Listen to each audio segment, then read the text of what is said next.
Howdy y'all, this is Mario with Let's Talk About It. So let's talk about it. Today is going to be part 2 to the book that I was reading. And you know, this will definitely help you because I know it helped me. So prior to this, we were saying that emotional wounds damage your character's self-worth, changes how they view the world, causes trust issues, and dictates how they will interact with other people. All of this can make it harder for them to achieve certain goals, which is why we should dig deep into our backstory, okay? And unearth the trauma they have been exposed to. I know you heard this yesterday, but I just wanted to touch up a little bit on it because it'll help you. Okay, the wound, the dark passenger, the lie. Okay, emotional trauma is terrible to experience, but in a cruel twist of fate, the trauma itself is not always the worst part. It is what hides within the wound, the lie. Also known as a false belief or misbelief. The lie is a conclusion reached through a flawed logic. Caught in a vulnerable state, the character tries to understand or rationalize his or her painful experience, only to falsely conclude that the fault somehow lies within. Because there you were, maybe there I was, abused, and then thinking, what did I do? What can I do better? The fault must be within, but that's not the case. When you're a child and people or adults decide to abuse you, it's not your fault. It's their problem. It might sound melodramatic, but in this situation is not unique to fiction. It is familiar. It is a familiar reflection of how people process painful events in real life. Think about it. When something bad happens, something we don't understand, it's human nature for us to try to make sense of it. In doing so, we often turn our questions inwards. You see, we start blaming ourselves. Why didn't I see this coming? Why didn't I act sooner? Or perhaps in the case of disillusionment, why did this system or government or society or God, etc., failed me? This usually leads to a form of self-blame. Does that resonate with you? And if this resonates with you, hit the like button. This usually leads to a form of self-blame or a belief that had we been more worthy, chosen differently, trusted someone else, paid more attention, or better safeguard ourselves. Emotional shielding. A different outcome would have resulted if we would have done what I just read. Because the lie is tied to disempowering beliefs that the character is unworthy, incompetent. See how that affects your life, your future, your goals? You going out to maybe talk to that girl or that guy, why you find it difficult is because childhood trauma, okay? That the character is unworthy, incompetent, naive, defective, or lacks value. A path of destruction is left in the wake. That's what I did. And maybe that's what you're doing. And if you are tired of leaving a trail of brokenness, stay tuned. Listen, like, share, subscribe, and keep on watching because I honestly want to help y'all get better at being you. I want you guys to realize that life is amazing and fulfilling when you take care of your childhood trauma. I promise. That's why you see this guy here. Okay? A path of destruction is left in the wake. The lie affects his level of self-worth. A lot of men out there right now don't have much self-worth. A lot of women out there aren't taking men serious.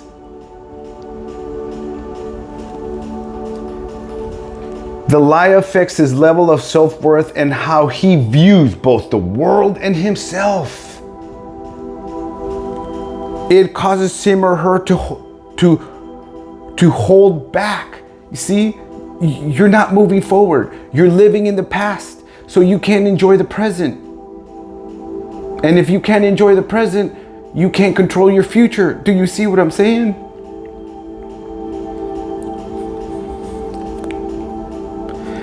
Holding back, making it difficult for him or her to love fully. I was there. I lived and married an empty vessel because I was empty. We attract people who are a direct reflection of us. I was a broken mess, and I attracted a beautiful, seductive, broken mess. And guess what it ended up being? A broken mess. Now I attract all sorts of women between 18 through 18 through 65. That's a big range of women. I can sleep with all these women. I have no problems with these women. They want me. This is where I want you to be, men. You can change your world. Just go back and fix your past. Fix your trauma. Your life changes. When you take care of your trauma, women will never stop chasing you. To make it difficult for him to love fully, trust deeply, or live life without reservation. That's what I'm doing now. Living life without reservation. I don't care what people say about how I live my life. My life brings me joy with everyone in it. I have all the things I want because of me, because I've changed, because I see things differently and I think about things differently. That's why it's so important to go to your past. If you want to live in the present, be present. That's why you guys see me happy. That's why I'm awesome by myself, because I love my own presence. You have to be alone to really get to know you, okay? Imagine a character. Let's call him Paul, who discovers 5 years into his marriage that his wife is gay. They have a home, debt, kids, the whole matrimonial package. Maybe you find yourself there. Maybe I'm talking to you. Perhaps she sits Paul down and reveals her secret about finally coming to terms with herself. Or maybe he discovers that she's been exploring her sexuality, her sexual identity with someone else. When a woman cheats on you, it is worse. Why? Because women are emotional creatures. They tie themselves to some other man emotionally. You see? That's how devastating it is. Either way, she's been exploring her sexual identity with someone else. Either way, it is a devastating blow when he realizes that the person he married is not who he believed she was. I spent time with my ex and I didn't know who she was. My buddy spent 20 years with his ex and guess what? He didn't know who she was. See the problems, ladies and gentlemen? Okay, so either way, it is a devastating blow. He realized that the person he married is not who he believed to be. And it throws Paul road map for the future in chaos. He doesn't know where, right? Because he can't be present. He can't tell his future. See what I'm saying? In the immediate aftermath, Paul will feel betrayed, hurt, and angry. And he should. But as the shock settles, he will also look back and search his memory for signs that he missed. You see, we start going back to the past. What did I do? I'm not enough. Blah, blah, blah. I'm not good enough lover. You see where the problems start? So, signs that he missed, details that slipped past him. What would have prevented this painful rejection? If I'd been more observant at the start of our relationship, I would have saved myself this heartbreak. But no, I was too stupid to see it. Because sometimes we ignore red flags. That's what we do. I did. Once Paul starts down this track of self-blame, okay, maybe that's where you're at, okay? You and I recognize that Paul could have stopped this devastating situation from coming to pass. But all he sees in his shortcomings, the warning signs he missed, the things he didn't do right, the failures as a husband. See what I'm saying?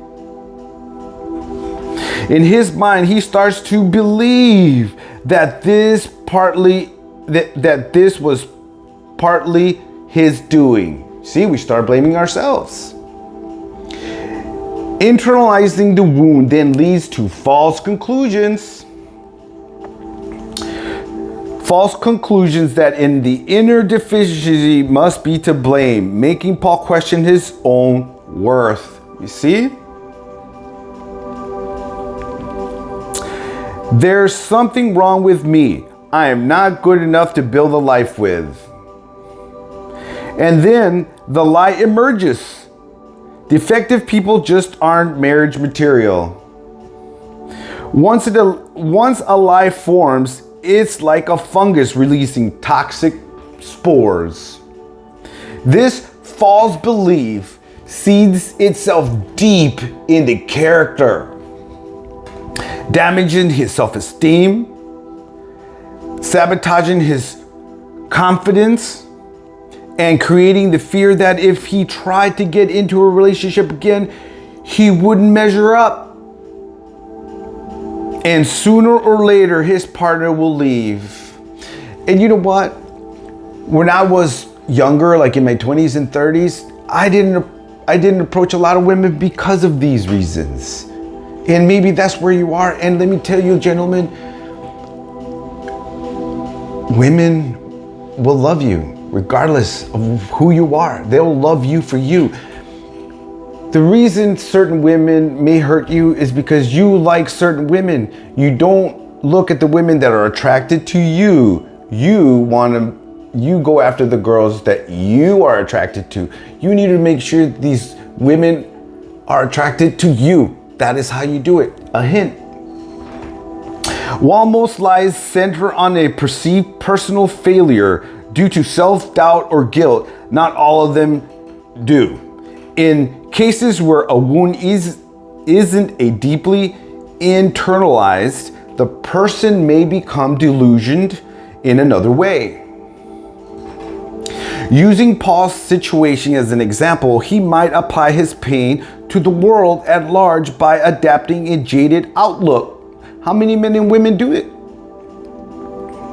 A lot of people on TikTok are all complaining in this because it's a jaded point of view, an outlook, adapting a jaded outlook on life. That's what we do. Everyone lies. No one is who they claim to be, or even love doesn't last. Sooner or later, people always find an excuse to leave. This type of lie becomes a critical judgment about how the world works, because in the eyes of the character, it's true.